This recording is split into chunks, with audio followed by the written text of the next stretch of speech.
आज शिक्षक दिवस की पूर्व संध्या पर आप सभी को शिक्षक दिवस की हार्दिक शुभकामनाएं। डॉक्टर सर्वपल्ली राधाकृष्णन जी के जन्म दिवस के अवसर पर ही शिक्षक दिवस मनाया जाता है। उसी परिप्रेक्ष्य में गुरुजनों का सम्मान करते हुए, चूँकि गुरुर् ब्रह्मा गुरुर्विष्णु गुरुर्देव महेश्वरा गुरुर साक्षात परब्रह्म तस्मै श्री गुरुवे नमः, ये गुरुजनों को प्रणाम करते हुए, क्योंकि गुरु का जीवन में बहुत महत्व होता है सभी के जीवन में। हम आपसे प्रारंभ में एक निवेदन कर लेते हैं कि इस वीडियो को अंत तक जरा अवश्य देखें, तभी आपको आनंद मिलेगा।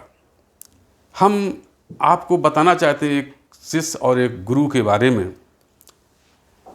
संत हरिदास हुए, उनके दो शिष्य थे, एक का नाम बैजू बावरा, एक का नाम तानसेन। आपने दोनों का नाम सुना होगा। तानसेन दरबारी हो गए थे, बैजू बावरा जी संत प्रकृति के थे, वो कन्हैया के अनन्य भक्त। उन्होंने किसी के दरबार में जाना अच्छा नहीं समझा। वो एक गांव में उन्होंने अपना एक मंदिर बनवाया कन्हैया का, वहीं पर वो रहने लगे।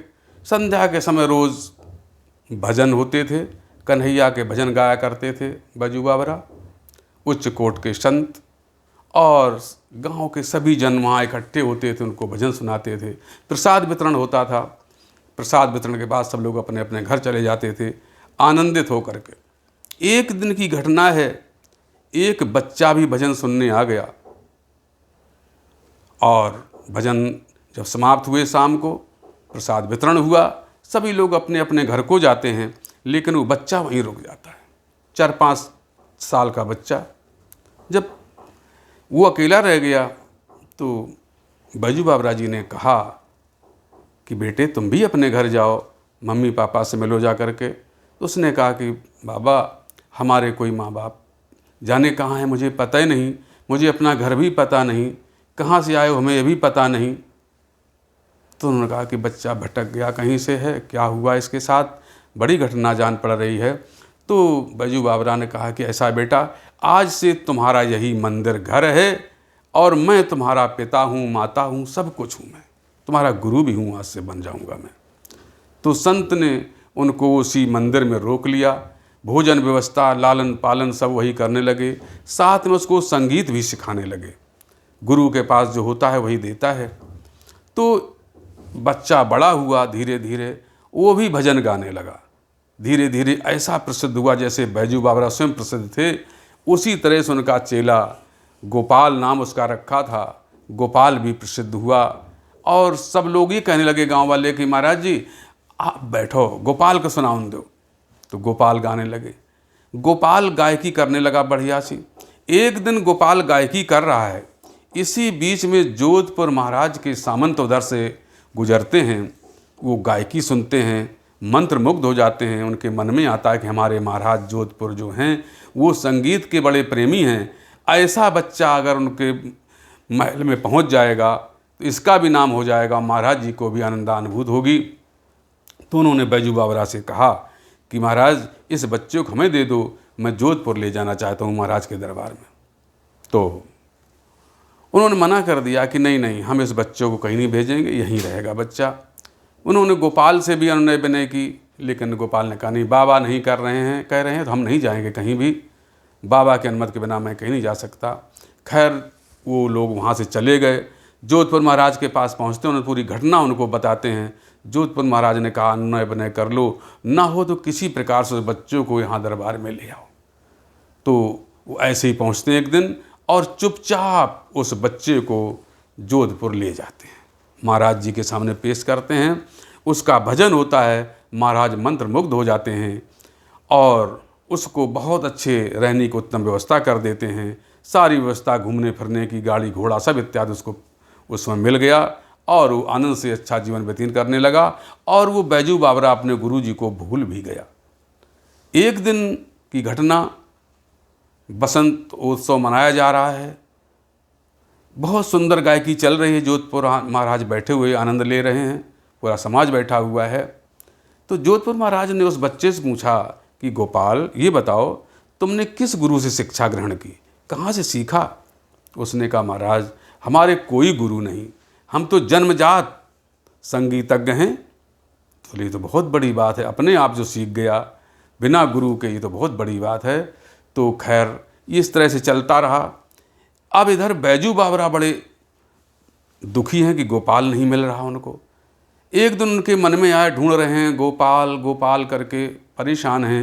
एक दिन उनके मन में आया कि हो सकता है जोधपुर के लोग आए थे तो कहीं वही तो नहीं ले गए हैं, तो वो जोधपुर की तरफ पैदल ही चल देते हैं, क्योंकि संसाधन उस समय नहीं हुआ करते थे। और वो पैदल चल दिए, पैरों में फफोले पड़ गए हैं तलवों में, लेकिन वो चलते चलते चलते चलते जोधपुर पहुंचते हैं, महाराज के दरबार में ही पहुंच गए। वहाँ देखते क्या हैं, बिल्कुल वहाँ संगीत का समागम चल रहा है, गोपाल गा रहा है। और जब बैजू बावरा महल में गए तो उनको किसी ने टोका भी नहीं, क्योंकि संत हैं, किसी ने संत का प्रभाव कोई कुछ कह ही नहीं पाया उनसे।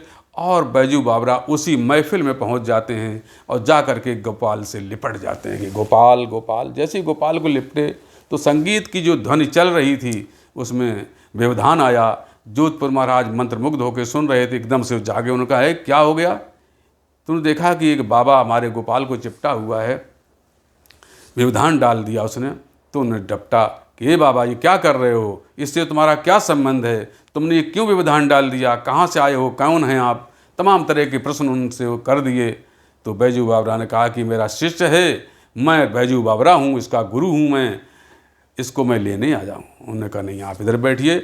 बैजू बावरा तो बहुत उच्च कोट के संत भी हैं और बहुत संगीतज्ञ हैं बड़े, उनके बारे में मैंने सुना है, देखा तो कभी नहीं, लेकिन आप अगर असत्य बोल रहे हैं तो आपको फांसी की सज़ा दी जाएगी, और सत्य बोल रहे हैं तो आपको सम्मान मिलेगा।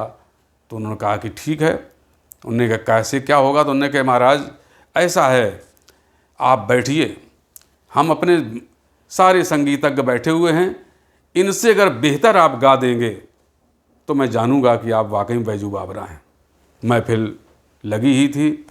उन्होंने कहा कि आज आपका मुकाबला आपके शिष्य, अगर जिनको कहते हो शिष्य तुम्हारा है तो गोपाल से ही तुम्हारा मुकाबला होगा। अगर गोपाल से आप जीतते हैं संगीत विद्या में तो आपको मैं जानूंगा कि आप वाकई में बैजू बावरा हैं। बैजू बावरा ने मना कर दिया कि नहीं, गुरु और शिष्य का कभी मुकाबला नहीं हुआ करता, हम अपने शिष्य से मुकाबला नहीं करेंगे। तो उन्होंने कहा कि और जो भी आपको सजा देनी हो दे लो। तो उन्होंने कहा नहीं महाराज, आए हैं आप कह रहे हैं, हम चाहते हैं। तब तक इसी बीच में गोपाल कहने लगा कि देखो महाराज, ये हमारे गुरुजी तो नहीं हैं, हम इनको पहचानते भी नहीं हैं, लेकिन ये कह रहे हैं कि हम इनके गुरु हैं, हम मान लेंगे इनको गुरु अगर हमसे ये जीत जाएंगे संगीत विद्या में, हम गायन करेंगे, हमारी गायकी अगर इनसे अच्छी हो तो जो है हम इनकी गायकी अगर हमसे अच्छी हुई तो हम जानेंगे हमारे गुरु हैं। आप निर्णय करेंगे महाराज। जब गुरु से शिष्य ही चैलेंज करने लगा तो बैजू बावरा ने कहा कि यार ऐसा करो, अब इसका चैलेंज स्वीकार करो, नहीं तो हमारी भी मौत होगी और इसका जाने क्या हो। तो उसने जोधपुर महाराज से कहा कि महाराज मैं स्वीकार करता हूँ चैलेंज को, मुकाबला होगा। तो सभी महफिल जुटी। बैजू बावरा से कहा गया, जोधपुर महाराज ने कहा कि शुरू करिए अपनी गायकी। बैजू बावरा ने कहा नहीं महाराज, पहले जो आपके संगीतज्ञ हैं इनको गा लेने दीजिए। तो उनका क्यों? बोले अगर हमने पहले गा दिया तो ये कोई फिर गा ही नहीं पाएंगे, इनके गले रुंध जाएंगे, कोई गाने लायक ही नहीं बचेगा हमारे गाने के बाद। बोले अच्छा, इतना घमंड है आपको? बोले बिल्कुल महाराज, मैं सही करता हूँ, इनको आप गाने दीजिए। तो उन्होंने कहा नहीं, हम चाहते हैं कि आप ही पहले गाओ। उन्होंने मैं पहले नहीं गाऊँगा, पहले इनको गा लेने दो, अवसर दो, अवसर देना अच्छी बात होती है। हम चाहते हैं गोपाल ही पहले गा ले। तो गोपाल ने गायकी की, भजन गाया, बढ़िया भजन। महाराज बहुत मंत्रमुग्ध हो गए। अब बैजू बावरा से कहा कि आप अपना आप सुनाइए। अब जब बैजू बावरा ने गाया तो महाराज बहुत चकाचौंध, ओफो, ऐसा भी संगीतज्ञ होता है कोई? इतना सुंदर संगीत मैंने आज तक जिंदगी में कभी सुना नहीं। बैजू बावरा तुम धन्य हो, वाकई में तुम इनके गुरु हो, और तुम वाकई में बैजू बावरा हो, संत हो। और उनको जब समाप्त हुआ, उनको अपने बगल में उसी गद्दी पर बैठाया, अपने बगल में सम्मान दिया और उनको प्रणाम करके कहा कि महाराज आप वाकई में बैजू बाबरा हैं, ऐसा मैंने संगीत कभी न सुना न कभी देखा, आज मुझे पूरा अवसर मिला। और चूँकि गोपाल भी वहीं बैठे थे, उनको कहा कि आप अब कुर्सी पर बैठने लायक नहीं हैं, तुमने बैजू बाबरा जैसे संत का अपमान किया है, तुम्हें जो है अब बहुत बड़ी सज़ा मिलेगी। तो जोधपुर महाराज से बैजू बाबरा, नहीं महाराज ऐसा मत करिए, हमें अब गोपाल के हमारे साथ भेज दीजिए। तो बैजू बाबरा से चूँकि जोधपुर महाराज पहले ही कह चुके थे कि इतना बढ़िया आपने गाया है, आप जो भी मांगना चाहें हमसे मांग लें। तो बैजू बाबरा ने यही गोपाल को मांगा कि हमारे शिष्य को हमारे साथ भेज दीजिए। तो जोधपुर महाराज ने कहा कि नहीं, इसके अलावा आपको कुछ भी मिल सकता है, लेकिन गोपाल आपको मैं नहीं दूंगा।